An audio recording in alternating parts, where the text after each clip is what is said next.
മുഖ്യമന്ത്രിക്കും ADGP MR Ajith കുമാറിനുമെതിരെ ആരോപണം തുടർന്ന് PV അൻവർ MLA.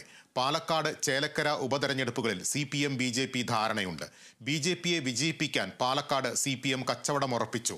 അതിനു പകരം ചേലക്കരയിൽ BJP CPMനെ സഹായിക്കും. ഡെമോക്രാറ്റിക് മൂവ്മെന്റ് ഓഫ് കേരളയുടെ നയപ്രഖ്യാപന വേദിയിലാണ് അൻവറിന്റെ ആരോപണങ്ങൾ. മുഖ്യമന്ത്രിക്കും ADGP MR അജിത് കുമാറിനുമെതിരെ അൻവറിന്റെ ആരോപണങ്ങൾ തുടരുകയാണ്. വരാനിരിക്കുന്ന തെരഞ്ഞെടുപ്പുകളിൽ CPIM BJP ധാരണയുണ്ടായെന്നാണ് അൻവറിന്റെ ആരോപണം. പാലക്കാട് BJPയെ വിജയിപ്പിക്കാനും ചേലക്കരയിൽ CPIMനെ ജയിപ്പിക്കാനും കച്ചവടം ഉറപ്പിച്ചു.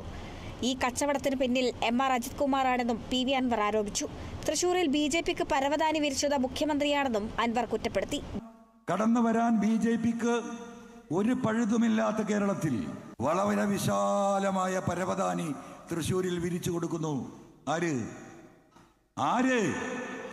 ആരാ കൊടുത്തത്?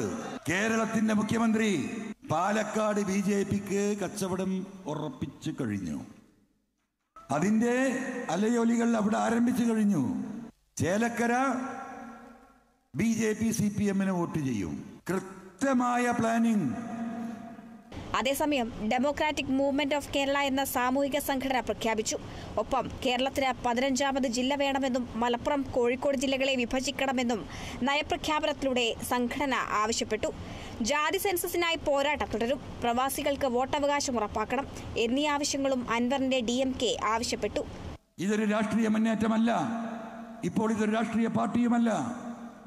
ഇത് പരിപൂർണമായും ഒരു സാമൂഹിക മുന്നേറ്റമായി സമൂഹത്തിൽ ഇന്ന് നടക്കുന്ന ഇവിടുത്തെ നയരേഖയിൽ സൂചിപ്പിച്ച അനീതിക്കും അക്രമത്തിനുമെതിരെ ഈ നാട്ടിലെ നിഷ്കളങ്കരായ മനുഷ്യരെ അണിനിരത്തിക്കൊണ്ടുള്ള നിയമപരമായ ജനകീയ മുന്നേറ്റം, അതാണ് ഡെമോക്രാറ്റിക് മൂവ്മെന്റ് ഓഫ് കേരള ഉദ്ദേശിക്കുന്നത്.